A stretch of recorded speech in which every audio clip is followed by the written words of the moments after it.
160 BC.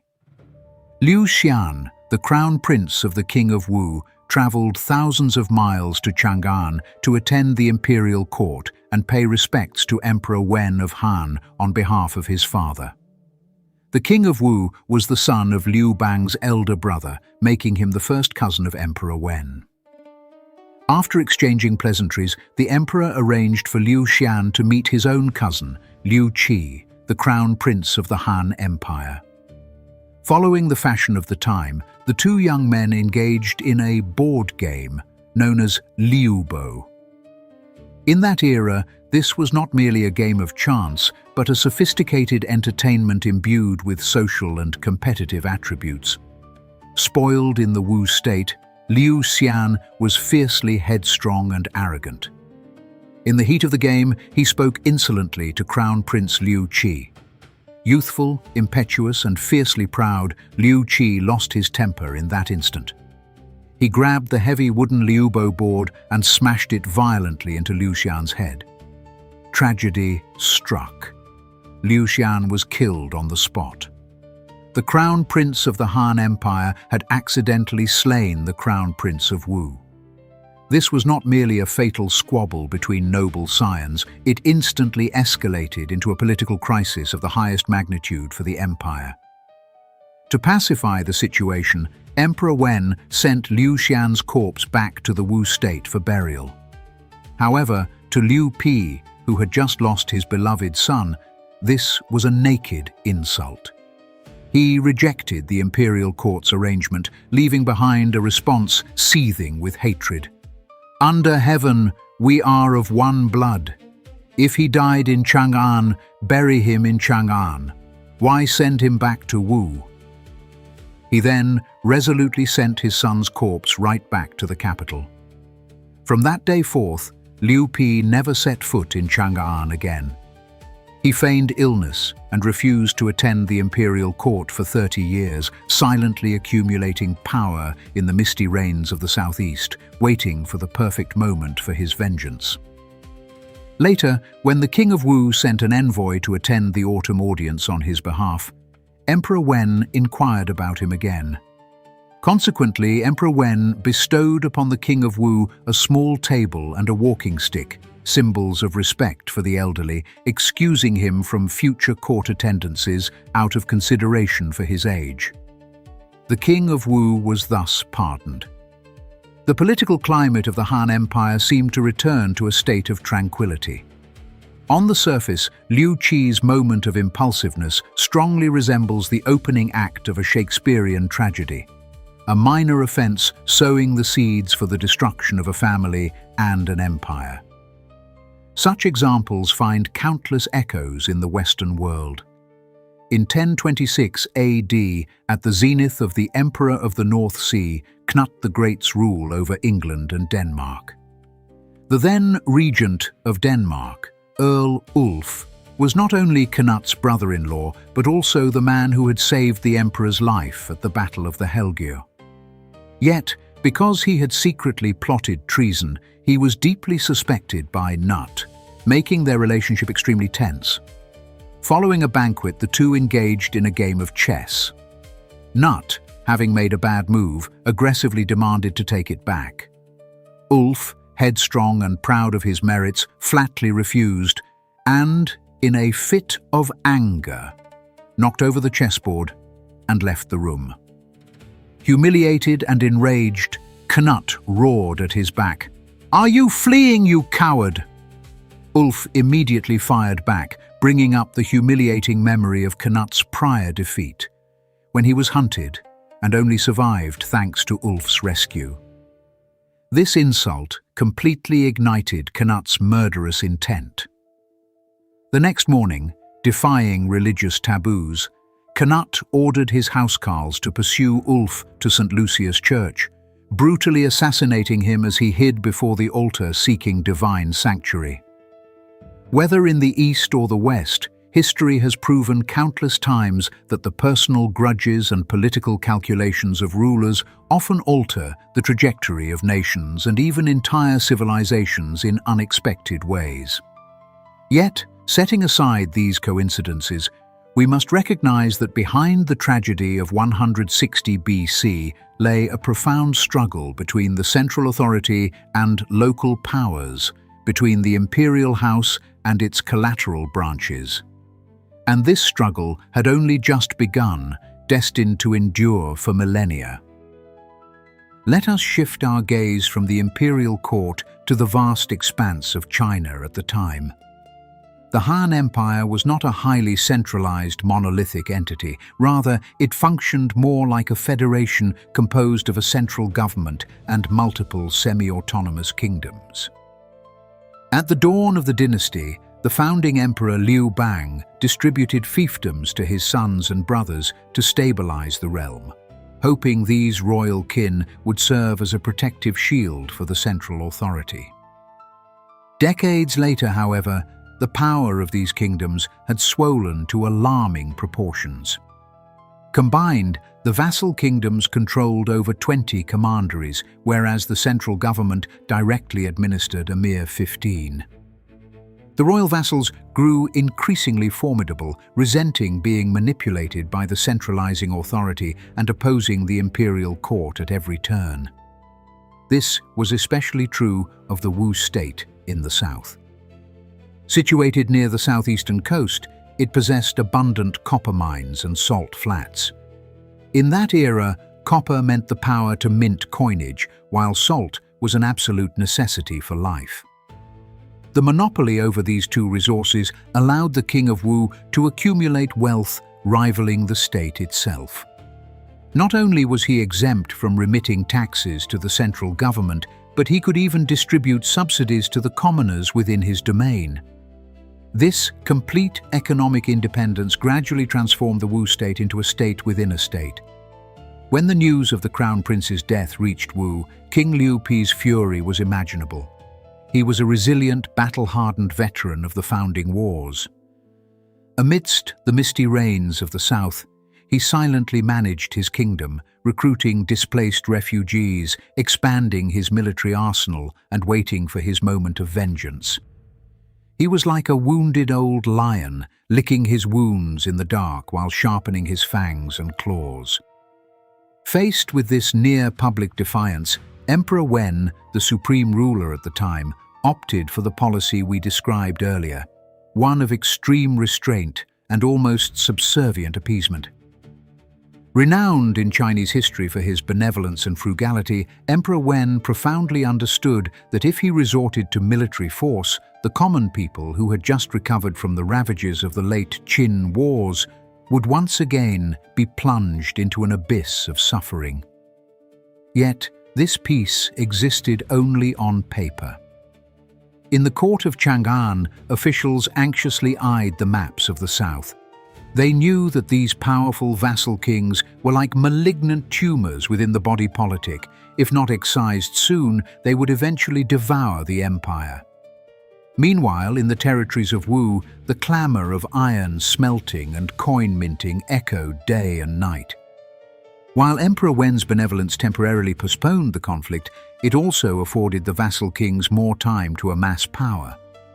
That fatal strike on the Liubo board had become a seed buried deep in the soil. It only waited for the young man who threw the board to ascend the throne. Then this seed would break through the earth and grow into a blood-soaked storm, sweeping across all of China. This was no longer just a personal vendetta between two men. It was a life-or-death duel between two distinct logics of governance, a powerfully centralized, unified empire or a loosely governed era of fractured states. The answer lay concealed along that long, tense border between Chang'an and the south. Just a few years later, in 157 BC, the once impetuous crown prince Liu Qi ascended to the imperial throne, known to history as Emperor Jing of Han. Deep within him, his vigilance against the regional vassals had never extinguished. Standing beside him was a stern-eyed, brilliantly talented strategist, Chao Cuo, the most vital minister bequeathed to him by Emperor Wen. Chao Cuo was a quintessential idealistic statesman, firmly believing that an empire harboring too many independent mini-kingdoms was doomed to fracture and turmoil. Driven by his persistent advocacy, the Han Empire initiated a highly controversial strategy: the revocation of fiefdoms. Simply put, this meant forcibly reclaiming the lands within the vassal kingdoms through legal and administrative measures, thereby crippling their financial resources and military potential. This was not a sudden burst of tyranny. In reality, this centralizing endeavor had been underway for decades. The benevolent Emperor Wen, despite his outwardly endless appeasement of the vassal kings, had long since initiated a boiling the frog process in secret. Emperor Wen once adopted a strategy known as multiplying the vassals. Its core logic was ingeniously subtle. Since a massive kingdom is too difficult to dismantle, wait until the old king dies, then mandate that his territory be divided equally among all his sons, rather than passing solely to the eldest legitimate heir. Through this disguised inheritance law, originally massive kingdoms would automatically splinter into countless weak, disconnected micro-fiefdoms over a few generations. Like a surgical scalpel, this method was slow and precise, gradually disintegrating regional powers without inciting large-scale rebellion. However, by the era of Emperor Jing and Chao Cuo, their patience had clearly run out. Chao Cuo argued that the sluggish methods of the past could no longer keep pace with the deteriorating situation. He presented the young emperor with a famous thesis: if these vassal kings are destined to rebel, it is better to revoke their lands early rather than late. If revoked early, before they are fully prepared, the scale of their rebellion will be small and easily suppressed by the court. If revoked late, when their wings are fully grown, their uprising will be sufficient to subvert the entire nation. While strategically clear-eyed, this logic was extremely provocative diplomatically. Bolstered by the emperor's support, the imperial court began nitpicking, actively hunting for the faults of the vassal kings. The specific tactics were often fraught with the ruthless precision of legalism. For instance, because the King of Chu in the south made a minor ceremonial error during a sacrifice to the royal ancestors, the court used it as a pretext to forcibly annex an entire commandery of his land. Similarly, the King of Zhou in the north lost the most affluent portion of his domain due to minor administrative infractions.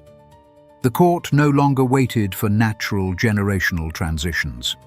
Instead, wielding the deterrent power of imperial authority, they drew arbitrary lines on maps, forcibly reassigning counties and cities from the kingdoms to the direct jurisdiction of the central government.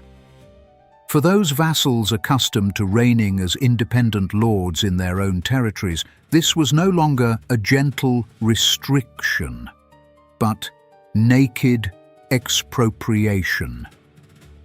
What drove the vassal kings to absolute despair was the systemic nature of this reduction. Chao Cuo was not targeting any single individual, he was attempting to dismantle the entire feudal aristocracy's control over the land. In the palaces of Chang'an, imperial edicts flew to the provinces like snowflakes, each decree signifying a kingdom's loss of a forest, a mine, or a vital commercial hub. The atmosphere grew incredibly oppressive, like gunpowder scattered across a parched forest. The vassal kings realized that if they did not act soon, their kingdoms would quickly vanish from the map, reducing them to prisoners with hollow titles and zero actual power. Especially for the King of Wu, who had remained silent in the south for decades, the seed of vengeance in his heart finally pierced through the last layer of soil under Chao Cuo's relentless pressure. A contradiction that could have slowly dissolved was inevitably transformed by radical reforms into a life-or-death showdown, deciding the very survival of the empire.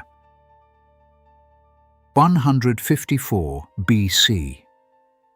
A long premeditated storm finally burst its banks. The King of Wu, The imperial relative who had endured in silence for decades upon receiving the edict stripping him of his territory did not bow in submission as the court had anticipated. Instead, he tore up all oaths of allegiance and officially declared a rebellion. This was not an isolated protest, but a domino-like political chain reaction. Rallying to the King of Wu's call, 6 other powerful kingdoms raised the banner of revolt almost simultaneously. On the maps of the time, this situation was enough to plunge anyone into despair. Nearly half of the empire's territory, its most affluent resource-producing regions, and its most formidable border defense forces had all turned into mortal enemies of the central government overnight. From the southern coastlines to the northern frontiers, half of the great Han Empire was instantly engulfed in the flames of war, as if the very spine of the empire had been completely shattered by this single blow. At this moment, the King of Wu displayed a financial and mobilizing power that made the central court tremble. Having monopolized copper mines and salt taxes for years, his storehouses were overflowing with immeasurable wealth, equipping him with the most advanced war machine of the era.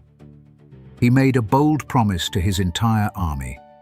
Every soldier who followed him would receive massive rewards, a bounty that could even extend to their descendants.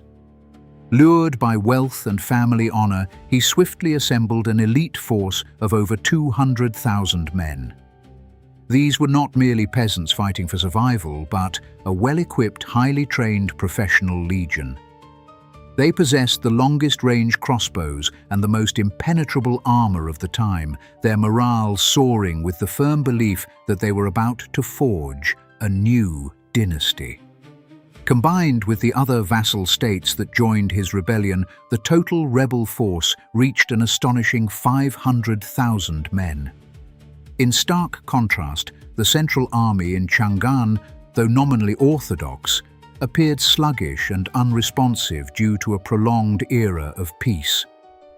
Faced with such an overwhelming avalanche of rebellion, the central government instantly fell into extreme passivity and panic. When the news reached the capital, Chang'an, the entire imperial court was thrown into unprecedented chaos.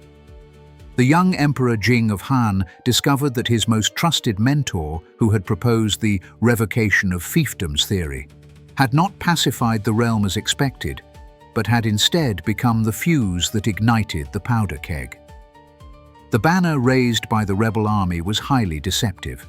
They proclaimed that they were not betraying the emperor, but rather seeking to purge the emperor's flank, meaning to execute the mastermind who had misled the emperor and sowed discord among the royal kin.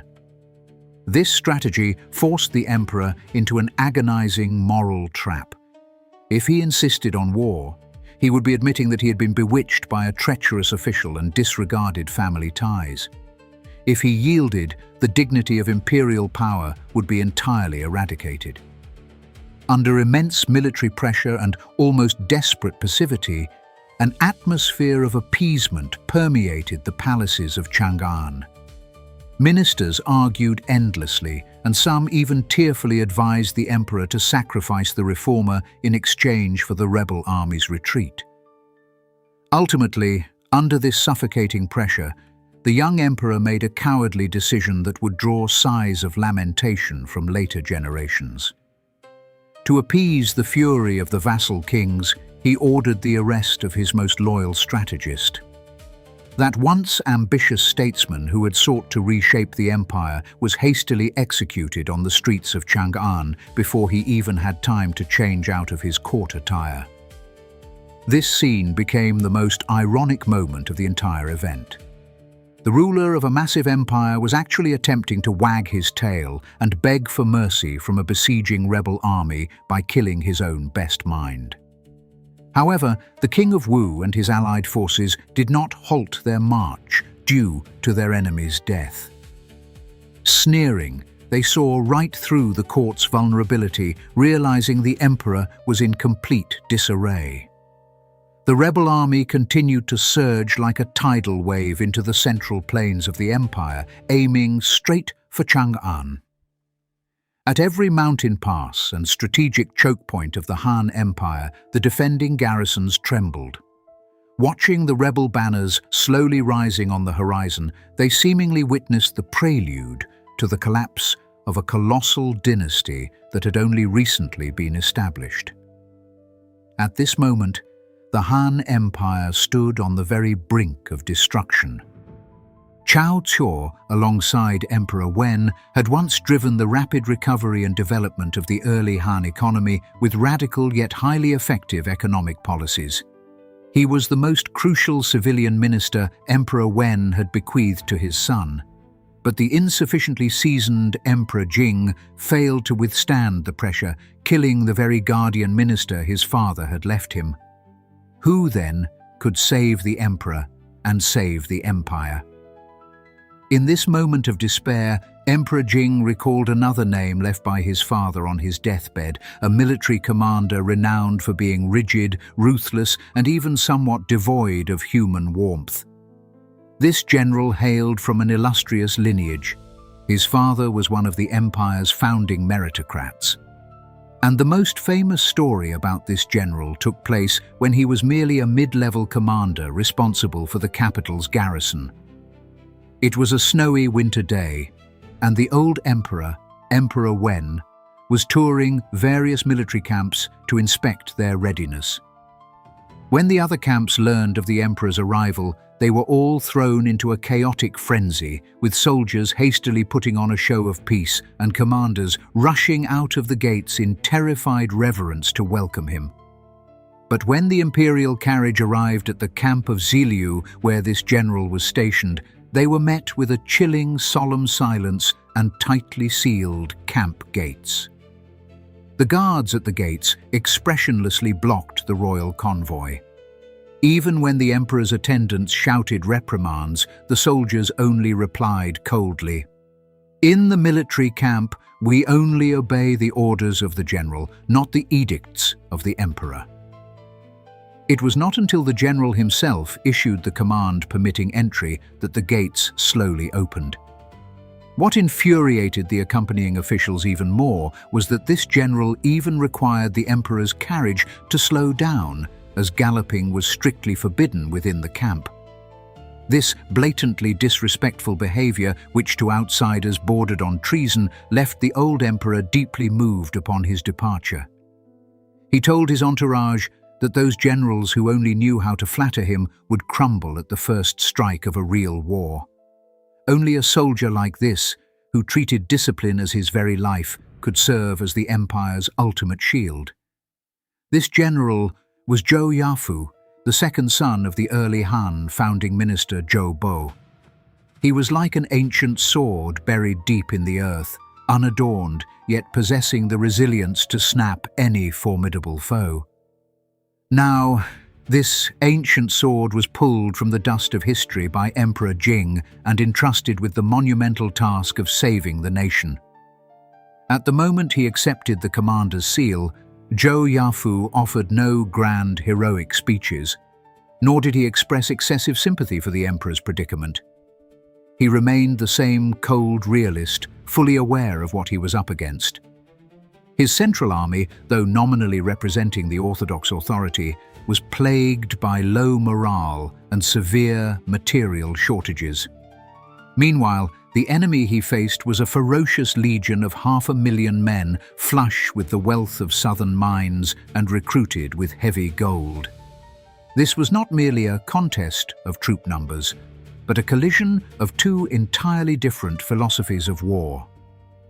The King of Wu pursued a blitzkrieg, aiming to obliterate Chang'an in one fell swoop through the explosive power of sheer scale and wealth, whereas the only chips in Zhou Yafu's hand were his almost pathological calmness and his absolute execution of the rules. As Zhou Yafu led the last elite force out of Chang'an, marching toward the smoke-filled central plains, the fate of the entire empire rested upon his solitary shoulders. Could this general, who had once seemed so out of place in peacetime due to his rigid adherence to principles, withstand the overwhelming, avalanche-like onslaught of the Alliance of the Seven States amidst the blood and rain of a chaotic era. When that unprecedented rebel army advanced toward the Central Plains like a suffocating dark cloud, lying across their path to the capital, Chang'an, was a formidable kingdom named Liang. The ruler of Liang, Liu Wu, was the full-blood brother of Emperor Jing and the most doted-upon son of the Empress Dowager. At this moment, the king of Liang became the linchpin deciding the empire's fate. His fiefdom was situated in the heart of the Central Plains, straddling the inevitable route to Chang'an. If the rebel army was a roaring torrent, the kingdom of Liang was the sturdiest dam. To defend his territory and his imperial brother's throne, the king of Liang invested every last drop of his resources. He constructed towering defensive walls at his capital, Suiyang, stockpiled grain sufficient to last for years, and led the Han Empire's most elite defensive forces head-on against the rebel vanguard commanded by the King of Wu. By this time, the Grand General of the Empire, Zhou Yafu, who had been appointed in this hour of utmost peril, had also arrived at the front lines with the Central Army. However, this cold-blooded military genius did not plunge directly into the battlefield to relieve the besieged king of Liang. Instead, he adopted a strategy that baffled everyone. He shunned a head-on collision, opting instead to detour and seize a critical strategic choke point. Like a patient falcon, he coldly observed the brutal carnage unfolding on Liang's territory from afar. On Zhou Yafu's chessboard, the completely encircled city of the King of Liang was not a target needing immediate rescue. It was the perfect bait. He intended to let the rebel army bleed its last drop and grind down its final ounce of momentum against the impregnable walls of Liang. Unable to conquer Liang after prolonged assaults, the rebels launched increasingly frenzied attacks, piling mountains of corpses outside the city of Suiyang. Inside, King Liu Wu bore unimaginable pressure. Time and again, he dispatched messengers who risked death to break through the siege and beg Zhou Yafu for rescue. He tearfully pleaded that if the general did not dispatch troops soon, Liang would fall, and he, the emperor's own brother, would be decapitated. Yet, Zhou Yafu's only reply was an icy silence. Even when Emperor Jing himself later issued an imperial edict commanding Zhou Yafu to march to his brother's aid, the general brazenly defied the imperial decree. He stubbornly maintained that deploying the main force for a rescue mission now would only lead them into the rebels' encirclement. Only by forcing Liang to hold the line to the death could he buy the time needed for his fatal masterstroke. That masterstroke was to sever the rebels' lifeline. Just as the King of Liang was holding on bitterly at the walls of Suiyang, teetering on the edge of despair, Zhou Yafu dispatched a highly mobile unit of light cavalry. Like a surgical scalpel, they precisely severed the rebels' logistical artery, transporting grain from the south. This was a lethal blow. Despite their massive numbers, the rebels were far from home, entirely reliant on that long, drawn-out supply route. With the supply line broken, the once ferocious army of hundreds of thousands gradually descended into starvation and panic. Energy originally meant for the offensive now had to be squandered on foraging for food. Meanwhile, Zhou Yafu remained as immovable as a mountain behind his fortifications. He completely ignored the enemy's provocations, turning a deaf ear to the insults and challenges hurled at the front lines. He even slept soundly in his command tent. Unable to breach the formidable fortress of Liang, unable to lure Zhou Yafu into open battle, and entirely depleted of rations, the rebel army's morale collapsed in a terrifyingly short span. The once imperious King of Wu found his proud, massive legion dissolving like a sandcastle under the weight of starvation. Finally, After a desperate but failed attempt to break the siege, this coalition force, forged from the might of 7 kingdoms, began a massive, chaotic rout. Seizing the perfect moment, Zhou Yafu unleashed a thunderous counter-offensive. In a mere 3 months, this colossal rebellion, which possessed the power to subvert the entire dynasty, was utterly crushed. The king of Wu was betrayed and killed while fleeing, and the other vassal kings consecutively committed suicide in despair. The states within a state that had once threatened imperial authority crumbled to dust overnight. In Chang'an, following the pacification of the rebellion, the cheers of victory had yet to fully dissipate before the shadow of power once again shrouded the Weiyang palace. The commander who had single-handedly saved the empire, Zhou Yafu, now stood at the pinnacle of his life. Elevated to the highest administrative office of the state, he became the emperor's most heavily relied upon pillar. However, in the political logic of the great Han Empire, the savior is often also the most threatening challenger. Zhou Yafu's rigidity and coldness, which were life-saving on the battlefield, became his fatal flaw in the peacetime imperial court.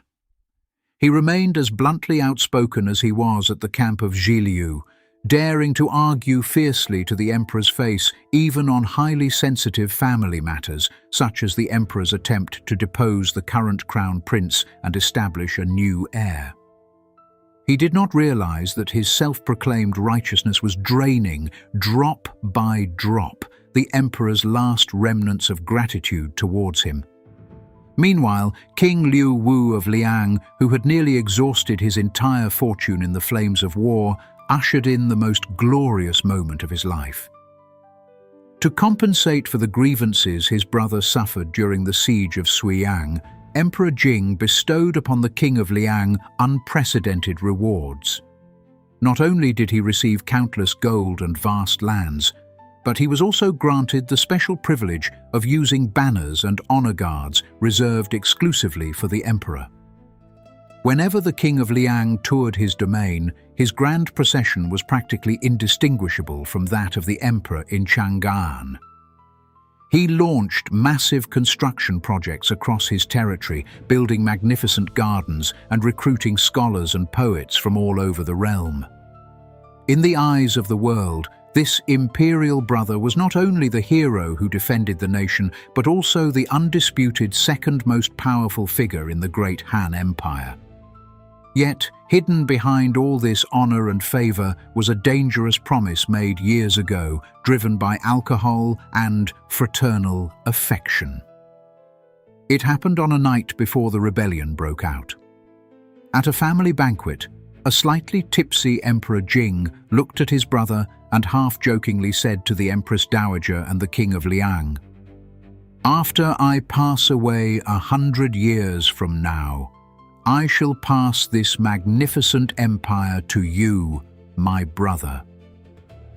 Although in Han tradition the throne should be inherited by the eldest son, this personal promise from the emperor ignited an inextinguishable ambition within the King of Liang's heart. During the brutal rebellion of the 7 states, the reason the King of Liang defended Suiyang to the death was, to a large extent, fighting for this very promise. He believed he was defending an empire that would one day belong to him. However, when the war ended and heavyweights like Zhou Yafu staunchly defended the traditional line of succession, the King of Liang realized that the casual remark, which once made his blood boil, was turning into a hollow pledge that could never be cashed. The scales of power soon tipped. Zhou Yafu's end was tragic. At an imperial banquet, he displayed visible anger when the emperor deliberately provided him with an uncut piece of meat and no chopsticks, a deliberate test of his submission. This made Emperor Jing realize that this untamed general would never become an obedient servant. Ultimately, the national hero was thrown into prison on trumped-up charges. Preferring to break rather than bend, Zhou Yafu staged a hunger strike in prison for 5 days, eventually vomiting blood and dying. Many years prior, when he was merely the second son of a marquis with no right to inherit the title, the renowned master physiognomist Zhou Yafu had prophesied his fate. He would become a marquis, then rise to become the chancellor, but would ultimately starve to death. At the time, Zhou Yafu thought it was nothing more than a fantastical tale. With the fall of Zhou Yafu, the greatest obstacle hindering the king of Liang from seizing the throne seemed to have vanished. Yet, he did not welcome his anticipated coronation. Instead, he sank into deeper anxiety and madness. By now, King Liu Wu of Liang, despite sitting on mountains of treasure and magnificent gardens, felt a bone-piercing chill from the cold shouldering of the Chang'an court. He began traveling frequently between his fiefdom and the capital, attempting to use the Empress Dowager's pressure to reclaim that illusory right of succession. He failed to realize that the eyes of his once intimate imperial brother had grown increasingly cold. Through endless quarrels and probes, their fraternal affection had long been worn away entirely by the friction of power. The king of Liang finally discovered that those resplendent banners and royal rituals previously bestowed upon him were not a stairway to the throne, but rather an ever-tightening noose. His every move was placed under strict surveillance. Eventually, an extreme decision made in his desperation would plunge him directly into the abyss of eternal damnation. Could this most prominent, wealthiest, and most highly decorated royal prince of the great Han Empire ultimately retreat unscathed from the tempest of power? When familial love is completely poisoned by ambition, and when a casual jest mutates into a blood-soaked tragedy, what will be the final fate of the King of Liang? His story would become the final and most lamentable footnote of that era of bloodshed and conspiracy in the early Han Dynasty.